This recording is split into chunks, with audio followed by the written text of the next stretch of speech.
Whether outwardly or inwardly, whether in space or time, the farther we penetrate the unknown, the vaster and more marvelous it becomes. Charles A. Lindbergh. From the beginning of mankind, people have looked up to the stars, wondering what marvels could be found out there. As science and technology developed, we finally got some answers. We learned about our neighboring planets that spin around the sun just like the Earth. We found cosmic nebulae of incredible beauty, stars exploding into supernovas, and even black holes. Is mankind ready for its biggest discovery? With our instruments, satellites, and spacecraft becoming more and more advanced, we are finding more and more distant planets. Is there another Earth in the vast depths of space? And could there be alien life? The answers are out there, in our universe. Earth, our beautiful blue planet, our home. 7 billion people live here, by the sea, on land, in the mountains, and in vast cities. We have evolved from cavemen to the information society. Science is exploring all aspects of nature, be it on our planet or beyond it. Huge archives of data have been created, providing answers to many questions. We have come a long way from the beginning of the space age, when the first satellites were launched and man set foot on the moon. Our probes have visited all the planets of our solar system and delivered a lot of data. We now have a good understanding of how our home system in this universe works. There are 8 major planets. Mercury, which is closest to the Sun and very barren. Venus, with her thick atmosphere and furious volcanoes. Earth, the only known planet to host life. And Mars, the red planet, a neighbor that has had a lot of human-made visitors. Farther out is Jupiter, a giant made of gas, with over 60 moons. Saturn with its mighty ring system, and finally, Uranus and Neptune, the ice giants. Beyond them lie huge asteroid fields and some dwarf planets, like Pluto and Eris. All these heavenly bodies revolve around the Sun. It's the center of our solar system, and also its superpower. Without the Sun, life on Earth wouldn't be possible at all. Basically, the Sun is a gigantic energy reactor that produces radiation and light. In order to be able to look at the Sun with our human eyes, we need to decrease its luminosity by 98% first. We are now looking at the pulsating surface. The temperature here is over 3 million degrees Fahrenheit. The darker areas are the sunspots. They are plasma craters the size of Earth where temperatures are lower. The brightest areas, on the other hand, are solar flares. The plasma there reaches temperatures of up to 10 million degrees.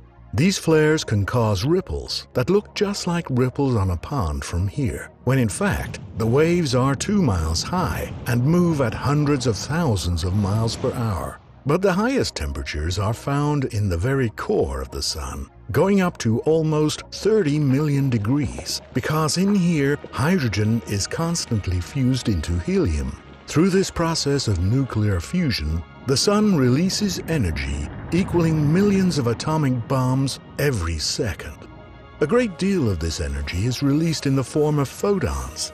These photons dart around the core at light speed, but they collide with matter so often that it takes them thousands of years to finally escape into open space. From there, they only need about 8 minutes to cover the 100 million miles to Earth and arrive here as what we know as sunlight.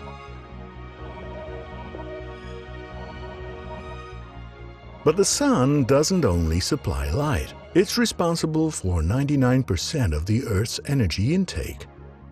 In the entire history of mankind, we have produced less energy than the Sun blows out in a second. This begs the question, how is such a powerful object created?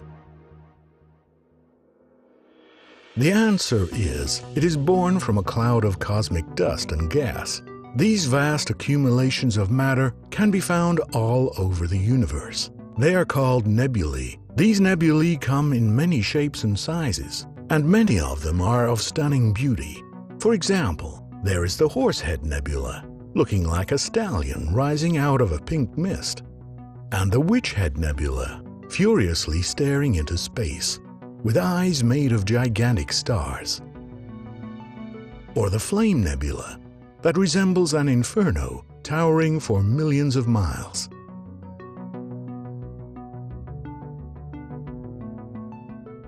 We are now looking at the Carina Nebula. Here, the gigantic star Eta Carini is the father of numerous baby stars.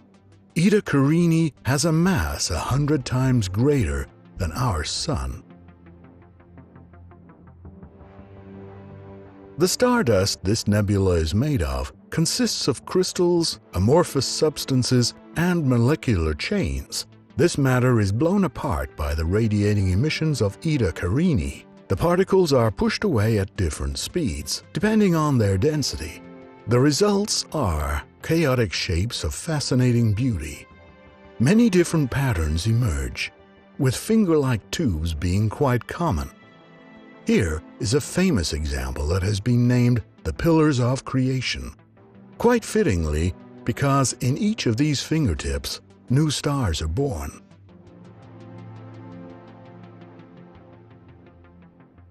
The matter here is very dense, compressed by solar radiation and gravity.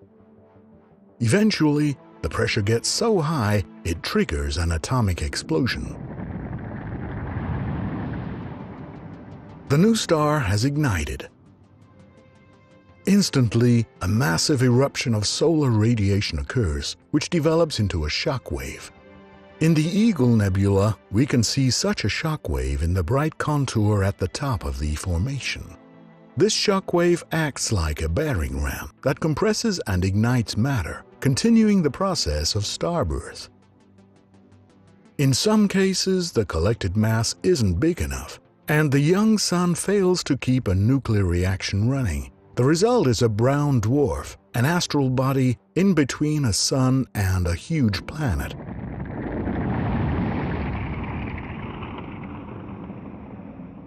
But if the ignition succeeds, another chain reaction is triggered, one that may ultimately lead to the creation of life. The gravity of the newborn Sun sets the matter around it in motion. Nearby portions of the nebula are pulled in and begin to spiral around the Sun. A protoplanetary disk is formed. As the matter whirls about, a process of accretion begins.